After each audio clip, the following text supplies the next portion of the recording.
خوبصورت سی بات یہاں پر یاد آ گئی ہے۔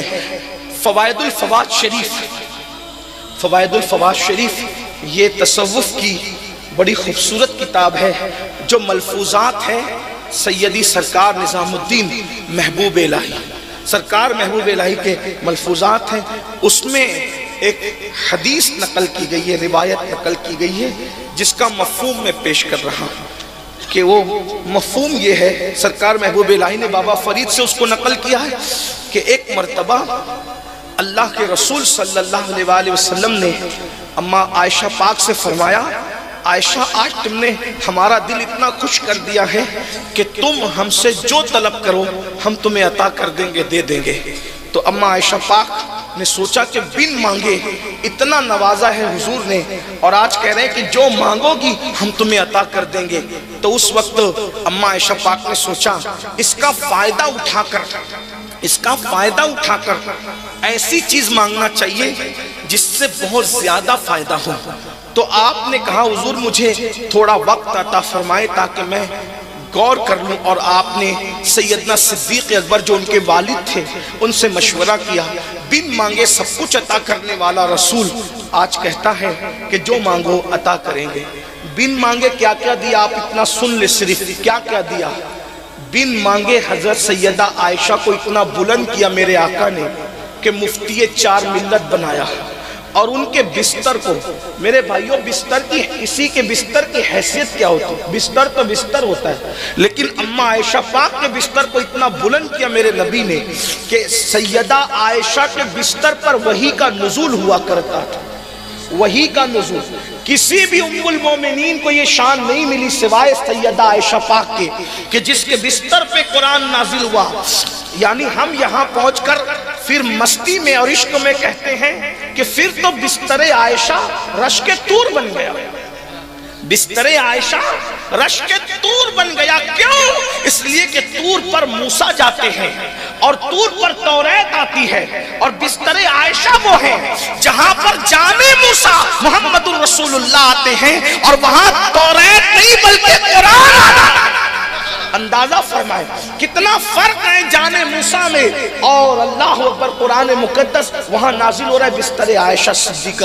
بن مانگے اتنا دیا، اتنا عطا کیا بن مانگے، ہزاروں تابعین اور سینکڑوں صحابہ کا استاد بنایا اماں عائشہ صدیقہ رضی اللہ تعالیٰ عنہ کو۔ اور پھر کہا جو مانگو گی دیں گے۔ تو کہا آج مانگے کیا مانگے؟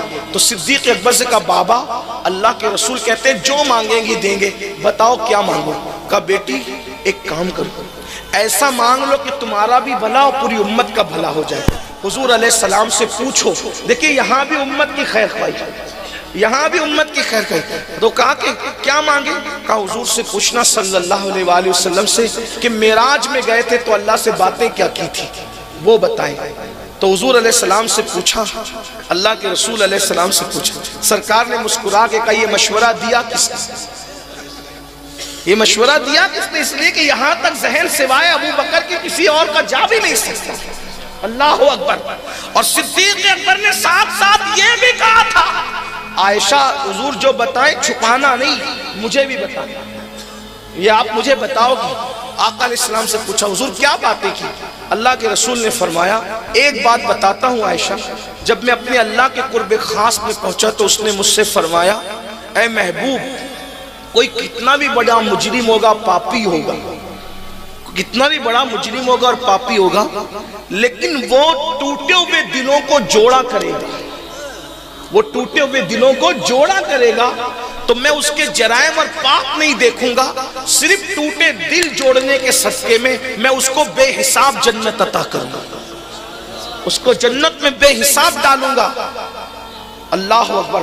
یعنی کتنا سستا سودا ہے جنت میں بے حساب جانے کا، ٹوٹے دل جوڑتے جاؤ جنت میں بے حساب چلے جاؤ۔ حضور فرما رہے اماں عائشہ پاک نے سنا آئی اور صدیق اکبر سے کہا بابا حضور فرماتے ہیں کہ جو ٹوٹے ہوئے دل جوڑ دے کتنا بھی پاپی ہو ہم اس کو جنت عطا کریں گے، یہ اللہ کا وعدہ ہے۔ صدیق اکبر یہ سن کے رو پڑے، آپ کی آنکھوں میں آنسو آ گئے۔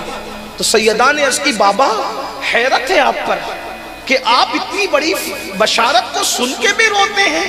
صدیق اکبر نے فرمایا شہزادی، میری شہزادی، تمہاری توجہ ایک رخ کی طرف ہے سکے کے، جبکہ دوسرا رخ میں دیکھ رہا ہوں۔ جب یہ فرمایا کہ بڑے سے بڑا پاپی بھی اگر ٹوٹا دل جوڑ دے تو اس کو بے حساب جنت ملے گی، تو کیا اس کا یہ نہیں مطلب نکلتا ہے کہ پھر کتنا بھی نیک اور پرہیزگار ہو، اگر وہ کسی کا دل توڑ دے تو وہ بھی تو جہنم میں جا سکتا ہے؟ جب ٹوٹے دل کو جوڑنا جنت میں لے جا سکتا ہے تو کسی کا دل توڑنا بھی تو جہنم میں لے جا سکتا ہے۔ اندازہ فرمائیں یہ کیفیت تھی ان لوگوں کی۔ اب آپ مجھے بتائیں، ہم تو توڑنے میں ہی لگے ہوئے ہیں، جوڑ کہاں رہے؟ ہم توڑنے میں لگے۔ صوفیاء کرام انہوں نے دل توڑنے سے بچنے کے لیے روزے توڑ دیے۔ سید الصوفیاء مولا کائنات سیدنا علی مرتضیٰ کے مرید و خلیفہ سیدنا امام حسن بصری روزے سے ہیں، نفل روزہ ہے، اور ایک سفر میں ہے۔ ایک بہشتی پانی بیچنے والا پانی بیچتے بیچتے کہتا ہے کوئی میرا پانی لے لے، دن بھر مجھ سے کسی نے پانی نہیں خریدا، ہے کوئی پانی خریدنے والا؟ میرے بچوں کو میں کیا کھلاؤں گا، کیا لے کر کے جاؤں گا، کیا منہ دکھاؤں گا؟ امام حسن بصری نے سکے نکالے، پانی دیا، پانی لیا، بیٹھ کے پینا شروع کیا۔ چائے سے زیادہ کیتلیاں گرم ہوتی ہیں، تو ایک مرید نے ٹوک دیا، سرکار روزے سے ہیں آپ، روزہ بھول گئے؟ فرمایا اللہ تجھ پہ رحم کرے، یاد ہے مجھے روزہ، میرا روزہ مجھے یاد ہے۔ کافر کا توڑ دیا روزہ، روزہ توڑ دیا آپ نے، کیوں توڑا؟ ارشاد فرمایا نفل روزہ ہے، آج اس کو توڑ دیا کل اس کی قضا کر لیں گے، لیکن اس مسلمان کا دل ٹوٹ جاتا تو اس کی قضا میں کب کرتے؟ روزہ توڑ دینے کی تو قضا ہے، دل توڑنے کی قضا کہاں سے لاتا؟ یہ بزرگوں کی فکر تھی۔ حضرت سیدنا ابو دردہ رضی اللہ تعالیٰ عنہ فرماتے ہیں کہ ہم لوگوں نے حضور کے ہاتھ پہ جو بیعت کی تھی، وہ ایمان لانے کے بعد، شرک سے بچنے کے بعد، بدکاری سے بچنے کے بعد، مسلمانوں کی خیر خواہی کے حوالے سے ہم نے بیعت کی تھی کہ ہم ہر مسلمان کی خیر خواہی کریں گے۔ اور اللہ اکبر، ابو دردہ کی اہلیہ سیدہ ام دردہ فرماتی ہیں کہ ہم نے اللہ کے رسول علیہ السلام سے سنا کہ اگر تم کسی کو کچھ نہیں دے سکتے، کم سے کم مسلمانوں کے پیٹھ پیچھے دعا کیا کرو۔ ہم تو بد دعائیں کرنے میں لگے، ہم تو برا چاہنے میں لگے ہیں۔ مسلمانوں کسی مسلمان کے پیٹھ کے پیچھے دعا کرنے کی برکت کیا ہے؟ ام دردہ فرماتی ہے کہ جب تم کسی مسلمان کی پیٹھ کے پیچھے اس کے لیے دعا کرتے ہو تو اللہ ایک فرشتہ تم پر موکل کر دیتا ہے، ایک فرشتہ تم پر جو ہے اللہ اکبر اس کو مقرر کر دیتا ہے۔ اور جب تم کسی کو کہتے اللہ فلاں کو یہ عطا کر دے تو تم کسی مسلمان کے لیے مانگتے ہو، مگر وہ فرشتہ وہی نعمت تمہارے لیے مانگتا ہے۔ جب تک تم مسلمان کے پیٹھ پیچھے اس کے لیے دعا کرتے ہو، وہ معصوم فرشتہ تمہارے لیے وہی دعا کو لوٹاتا ہے۔